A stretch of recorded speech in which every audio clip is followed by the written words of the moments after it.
Hola canallas, hoy tenemos con nosotros un músico de formación clásica y jazzística, el trompetista Alfonso Tirapu. Hola Alfonso, ¿qué tal? ¿Cómo estás? Hola, ¿qué tal? ¿Cómo estamos? A ver Alfonso, tú empezaste a tocar con 9 añitos, hiciste la carrera de música en el Conservatorio de Madrid, Sí, luego ampliaste tus estudios de jazz, sí, ¿no? Música moderna sí, en el Berklee efectivamente, College. en el Berklee College con Gary Barton. Con Sí, Gary Barton, wow. sí, sí, sí. Y luego has tocado con grupos de los 80 y 90, como por ejemplo Pink Tones, ¿no? Sí. Has tocado con 14 de septiembre, Sí, ¿puedes recordar? sí, sí, y por aquí además, por cerca de esta zona, Ajá. ¿no? Entre otros sitios. Ujú. Sí, al final es que la formación de un músico es siempre variada. Yo creo que debe ser variada, sobre todo aquí.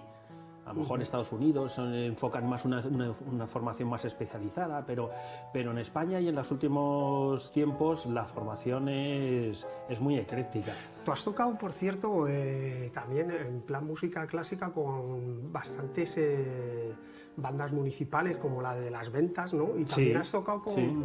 con la Orquesta Sinfónica Nacional de Transilvania, ¿verdad? Sí, eso son experiencias curiosas. Al final, en la vida de un músico tienes momentos de estabilidad y momentos de oportunidad.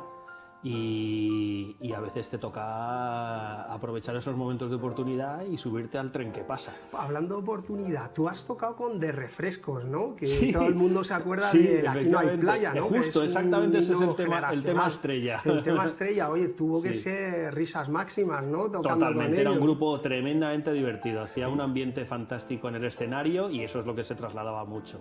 Y aquel tema era fabuloso, Sí, era una era lo maravilla. que hacíamos los metales, para, pa, pa, pan. Oye, ¿tú cómo viviste la época de los 80, que fue de tantísima creatividad y metido en el mundo de la música? ¿Cómo lo viviste? Sí, pues efectivamente era esto que dices, un momento de máxima creatividad, realmente había música en directo prácticamente en todos los rincones, una cosa que ahora echamos muchísimo de menos. Yo me acuerdo de poder salir con la trompeta y enganchar unos días tocando con otro día, sin ninguna interrupción, porque había música en directo prácticamente en todos los sitios. Te movías y ya no solamente yo soy de Madrid y me movía más por la zona de Madrid, pero realmente pasaba en toda España. En Madrid había un montón de música en directo de cualquier estilo. Sí. Ahora han trascendido grupos muy buenos de aquellos tiempos, pero grupos que se quedaron en el camino había miles. Hablando de estilos, ¿tú dónde te encuentras más cómodo? ¿Tocando música clásica o tocando música más popular? A ver, yo pues no sabría decirte. Realmente yo entiendo la música como un lenguaje. Es una manera de contar historias. Y así como tú y yo podemos estar hablando muchos días y no siempre hablaremos de la misma historia, pues con la música me pasa lo mismo. No todos los días me apetece contar la misma historia. Cuando yo estoy tocando un paso doble en Las Ventas, por ejemplo, disfruto ese momento como Porque nada. hablando de Las Ventas, es que tú has tocado en recintos, bueno, como la Sala La Riviera, que Sí. es grandísima, o en, Sí. en Vista Alegre también. Vista Alegre. ¿Cómo es la previa a tocar delante de 20.000 almas? ¿Cómo es eso antes de salir? A ver, yo creo que es cierto y lo has dicho antes, yo llevo tocando desde los 8 o 9 años, empecé a tocar.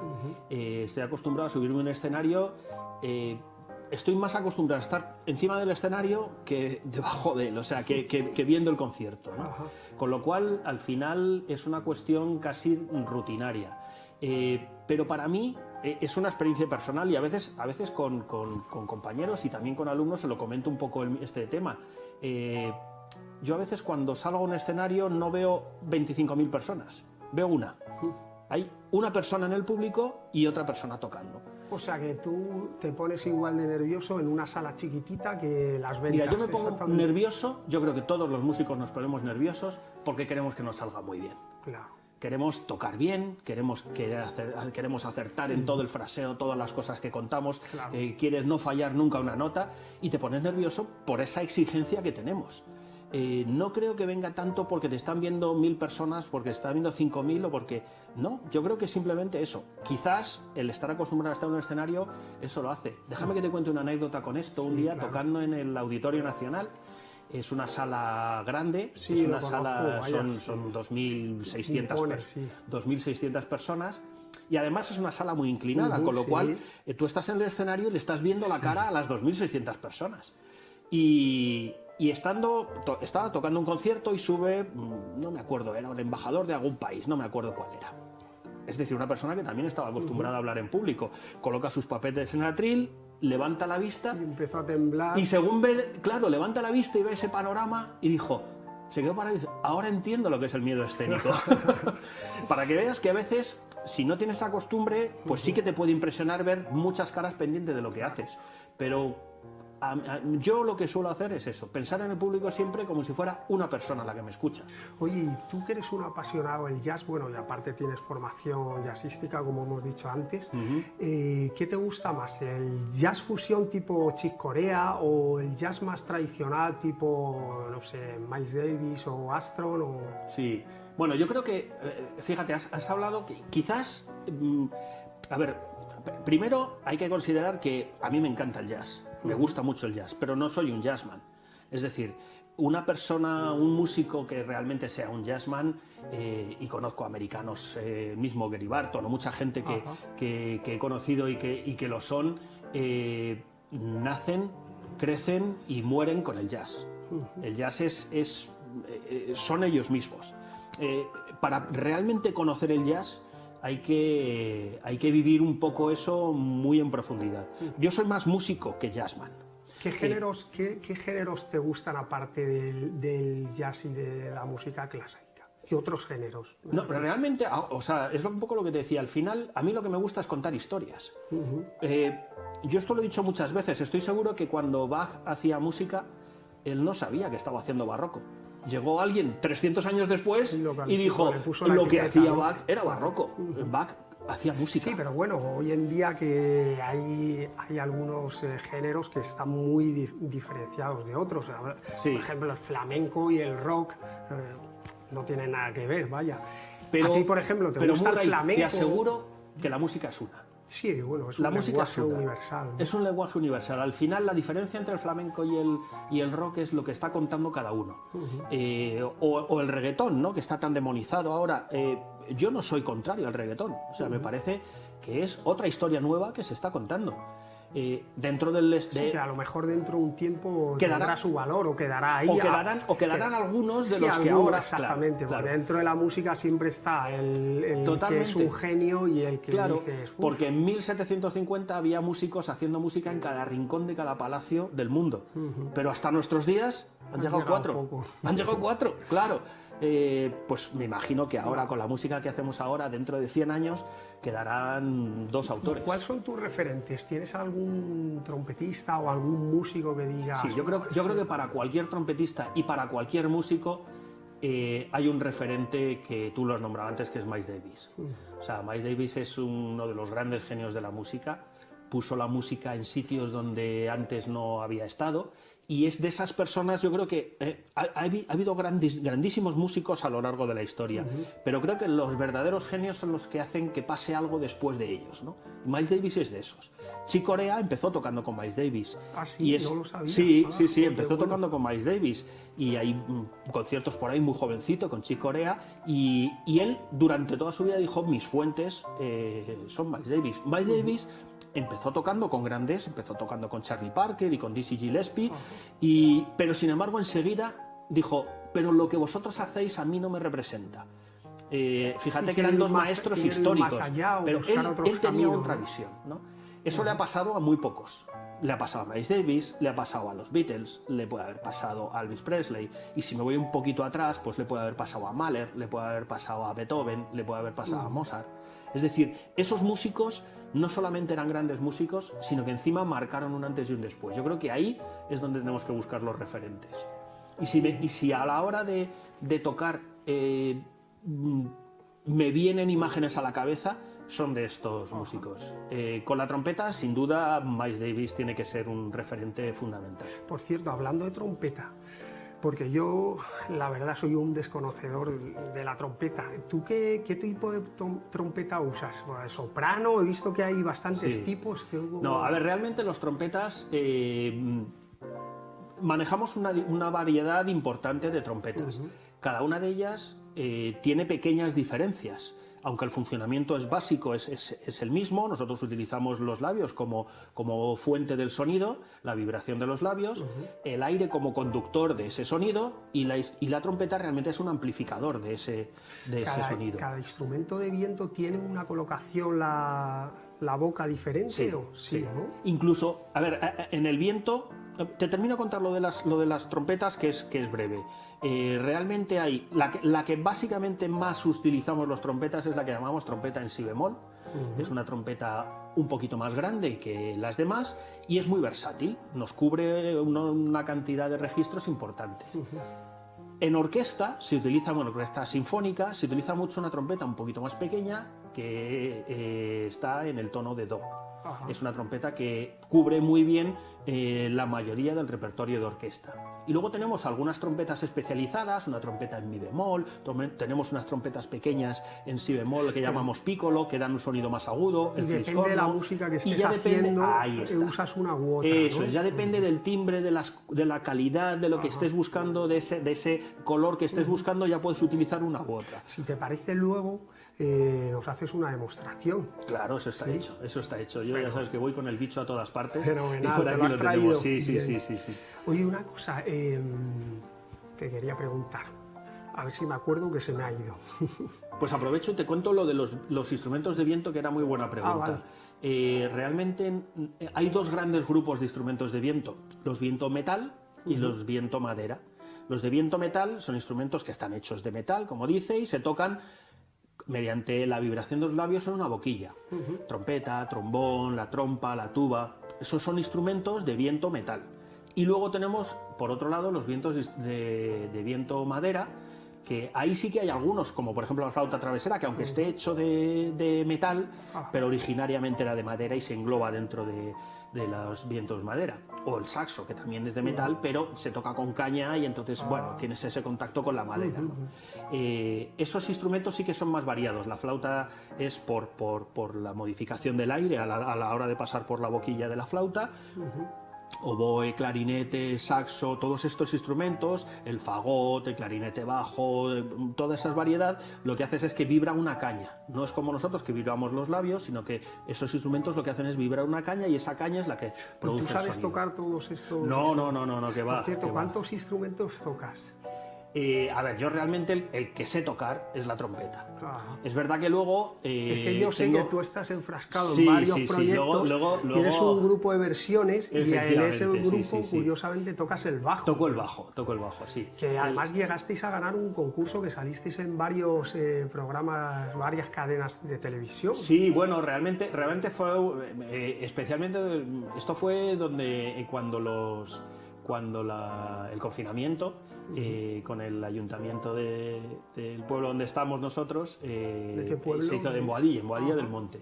Hicimos una colaboración y hicimos un tema propio que cedimos al ayuntamiento para animar a los comerciantes y hacer un poco una canción divertida. Sí. Bueno, Y salió en televisión y bueno, tuvo su... Y ahí tocó el bajo, efectivamente. Luego tocó el piano, tocó la guitarra, pero son ya cosas más un poco de apoyo, sobre todo para la composición, que me gusta componer, que realmente porque sea mi instrumento. Pero vamos, que sí que tocas por lo menos 4 instrumentos. Sí. Muy bien. Oye, pues si te parece, ¿nos tocas algo? Me parece fenomenal. Vamos venga, a ello, pues si venga, quieres. Vamos, sí, perfecto. Claro.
Buah, qué pasada.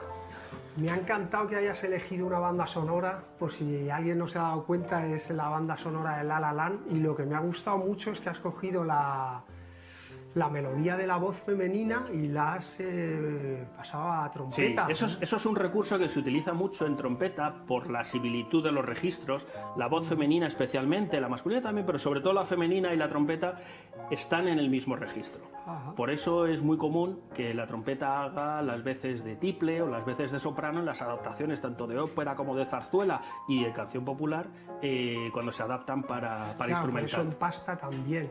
Claro, efectivamente, y te recuerda tanto al original. Muy bien. ¿Y qué nos vas a tocar ahora? Sí, vamos a seguir con las bandas sonoras. Creo que hemos tocado una banda sonora contando una historia de amor.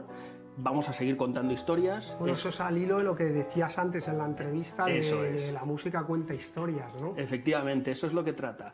Y en las bandas sonoras se ve especialmente, ¿no? La banda sonora siempre te va a contar algo, te va a llevar a esos paisajes, a esas escenas que el músico quiere enfatizar.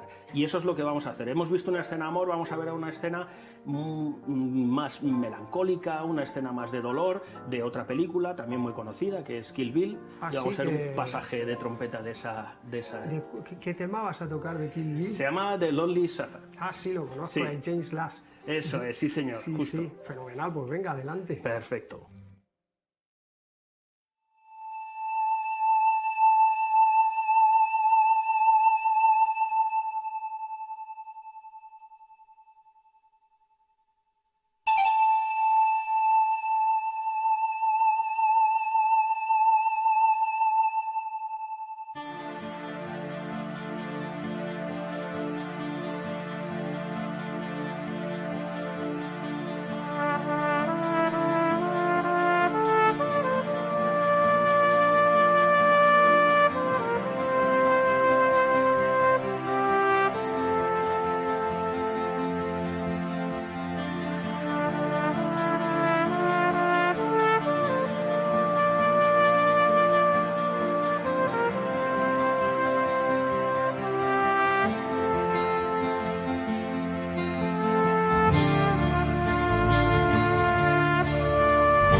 Bueno, definitivamente un tema mucho más dramático, ¿no? Lo has atacado Eso es, justo, eso es. ¿no? Con más contundencia, ¿no? Justo, ahí lo has dado. Esa es un poco la clave. Al final, mira cómo, siendo la música una, le damos un significado muy distinto. Hemos hecho un tema de amor, ahora un tema, tú lo has visto perfectamente, más dramático, más contundente. Los picados son más firmes, las notas son más rasgadas, lleva más vibrato, lleva esa carga más emotiva que el otro, que es un tema pues más, no frívolo, porque el amor no es que lo sea, pero sí es un poquito menos trascendente que la carga tan profunda que lleva ¿no? Muy bien, ¿y ahora qué nos vas a tocar? ¿Otra vamos, banda sonora? Sí, vamos con un clásico de la trompeta que es el western. Las películas del oeste, donde siempre la trompeta ha acompañado, y dentro de eso vamos con un genio que es Morricone. Buah. Era alguien que describía perfectamente esos momentos, especialmente del spaghetti western. Para mí el mayor genio de bandas sonoras de toda la historia. Sí, sin duda está entre los 3 o 4 primeros, sin duda. Con John Williams, pero vamos, a mí el que más me gusta es Ennio Morricone, porque se mete en cada película de una forma, se mete dentro del personaje. Eso casi, es, ¿no? efectivamente, es un mago de las melodías. Fundamentalmente el gran poder de Morricone es cómo llega a transmitir exactamente lo que tú dices, todas las sensaciones del personaje con una melodía. Para eso era único. Muy bien, pues venga, adelante. Perfecto.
Bueno, cómo nos transporta Ennio con su melodía, ¿no? En la soledad del pistolero a otra parte más... Sí, ¿verdad? ¿Te has dado cuenta cómo esta melodía te hace ver ese paisaje solitario, el polvo del desierto, la soledad del pistolero y a la vez ese momento dramático del duelo, ¿no?